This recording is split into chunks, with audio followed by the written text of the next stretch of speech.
menangis? Apa yang membuatmu begitu bahagianya pada saat ini? Pernah tadi engkau menangis? Lalu ujar si rekan-rekan tadi, bagaimana aku tidak gembira?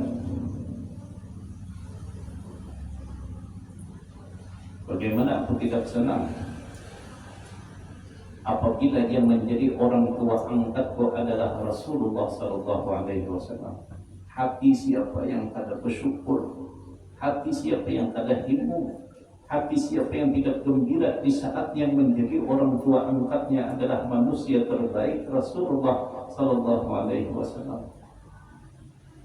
Lalu si anak-anak yang ada yang bermainan di situ berucap, ya ampun ya Allah, andai saja semua orang tua kami meninggal di medan perang, kami rela asalkan kami menjadi anak angkatnya Rasulullah sallallahu alaihi wasallam. Saking bisanya Nabi kita itu mengangkat derajat anak yatim tadi. Saking bisanya Rasulullah itu mengangkat harkat martabat, memasukkan kegembiraan ke dalam hati yang sedang bersedih ditinggal kedua orang tuanya pada saat itu. Nabi kada memberi makan. Kalau anak yatim di dalam rumah Nabi kada, anak yatim itu di situ, tetap di situ. Tapi Nabi hanya memberikan kegembiraan bagaimana anak yatim ini tidak boleh ada yang menangis di hari raya. Tapi biasanya jarak yatim ini ngalir di badahi. Nah, anak yatim kuitannya ketika itulah tugas kita yang jadi tugas kita yang mendidik. Ini kalau kuitannya ada kadang-kadang tukang. Dan kita memang yang akan ditanya oleh Allah Subhanahu wa taala, "Ra'aital ladzi yukadzibu bid-din?" Orang yang telah mendustakan agamanya sendiri. Dan kita memelihara, menyayangi anak yatim ini bukan berarti anak yatimnya kita bawa ke rumah. Bukan berarti anak yatimnya itu siang malam di rumah kita aja. Kada mesti. Inya hendak sekolah kada besangu-sangui. Inya hendak nukar baju sekolah, baju pindah rabit aku nih. Kenapa baju kada kau nukar kan? Ulun hendak kayak nukar mama kada bagawi. Abah mana abah meninggal tukar kan namanya ada. Bagaimana supaya anak yatim itu bisa pede di saat ia berada di tengah orang lain? Terkadang minder merasa tidak kuitan lalu kada wani.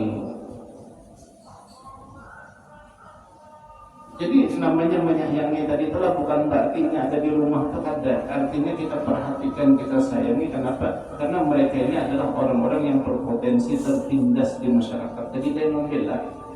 Maka apabila kita yang membela, kita yang menyayangi, kita yang memperhatikan, ujian Nabi, aku dengan orang itu seperti dua jari ini nanti akan duduk berdampingan di dalam surga. Nikmat yang mana lagi kita cari melebihi dari nikmat bisa duduk berdampingan dengan Rasulullah di dalam surga. Mudah-mudahan apa yang kita kaji pada malam hari ini bermanfaat dan sama-sama bisa kita amalkan.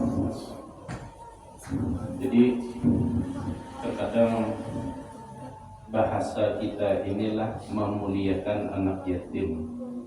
Jadi acara santunan anak yatim, acara memuliakan anak yatim. Tapi pada kenyataannya banyak yang menghinakan anak yatim dengan acara itu. Kalau memang memuliakan anak yatim, maambili ke panti asuhan itu jangan pakai kekap. Taksi kuning mogok di jalan anak yatim disuruh meluncur. Ya. Acara pejabat santunan anak yatim. Sampai di tempat anak yatim disuruh diamparkan ambal di bawah, pejabatnya duduk di atas. Itu menghinakan kemuliaan. Imbah itu hadangi dulu lah tengah 2 jam anak yatimnya mahadani karena pejabatnya hanya pulang dari rumah. Disuruh mahadani. boleh diberi 50.000 seorang, 50.000 memuliakankah itu tak setelah 1,5 jam, memuliakankah itu dinaikkan pakai pickup tadi sampai di lurusnya pulang. Nah, terkadang acara-acara yang sifatnya simbolis itu harus kita perhatikan juga. Jangan tulisannya menyantuni, tulisannya memuliakan, tapi pada nyatanya menghinakan anak yatim. Kalau hendak duduk sejajar di bawah, kalau hendak memuliakan anak yatimnya di atas pejabatnya yang di bawah, kalau hendak ambili pakai alfat, jangan pakai pickup. Mau panas hujan, itu namanya menghinakan anak yatim. Mantang-mantang. Nah, jadi ini sedikit yang harus kita perhatikan. Mudah-mudahan sama-sama bisa kita amalkan. Ini salah satu di antara ibadah yang mudah-mudahan bisa menyelamatkan kita, ibadah yang mudah-mudahan menjadi pandangan Allah, menurunkan rahmat ke dalam hidup kita, sehingga menjadi sebab segala dosa dan kesalahan kita diampuni oleh Allah Subhanahu wa Ta'ala.